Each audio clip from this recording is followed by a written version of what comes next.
డబ్బు సంపాదనే ముఖ్యం కాదు.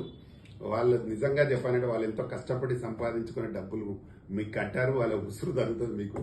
ఎందుకంటే మంచిది కాదు. ఒకళ్ళ దగ్గర డబ్బులు తీసుకున్నప్పుడు వాళ్ళ ప్లాట్ అని ఇవ్వండి, లేదా రిటర్న్ ఏం కట్టండి, అమౌంట్ రిటర్న్ అని ఇవ్వండి. ఆ రిటర్న్ ఇవ్వట్లేదు, ప్లాట్ ఇవ్వట్లేదు.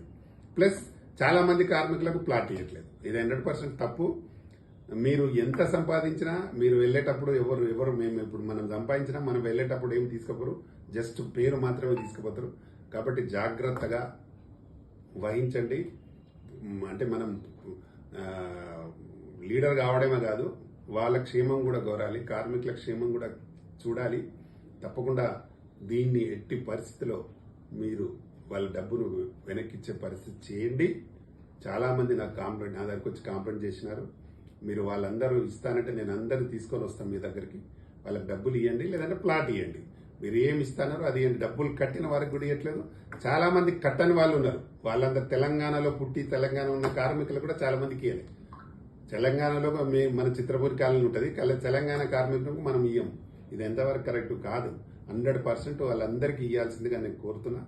ఇవ్వకపోతే మాత్రం అది వేరే రకంగా కూడా జరుగుతుంది. ఎందుకంటే ఎన్నో రోజుల నుంచి నేను దగ్గర 2018 నుంచి ఎన్నో ధర్నాలు, నిరాహార దీక్షలు, చిత్రం మన శ్రీనివాస్ అని ఉంటాడు, ఆయన చిత్రపూర్ కాలంలో ఆయన ఇప్పటి నుంచో పోరాడుతా ఉన్నాడు.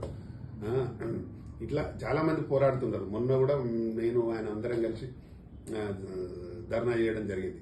ఇప్పటికైనా కనువిప్పి కలిగి న్యాయమైన వాళ్లకు ఇండ్లు ఇవ్వండి, అలాగే డబ్బులు తీసుకున్న వారికి రిటర్న్ అనియండి, ఇల్లు అనియండి. ఇది నేను ప్రత్యేకంగా చెప్తున్నా.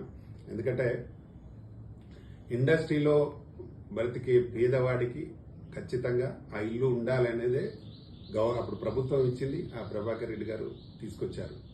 ఆయన ఇచ్చినాడు, మీరు ఎక్కడ లేరు ఇక్కడ.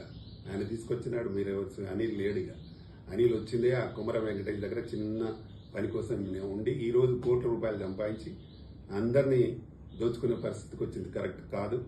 100% అందరికీ ఇల్లు ఇవ్వాల్సిందిగా కోరుతున్నా. ఇంకా రెండవది, కార్మికులకు ఇవ్వాల్సిన 4.5 ఎకరాలలో ఇప్పుడు 7,000 స్క్వేర్ ఫీట్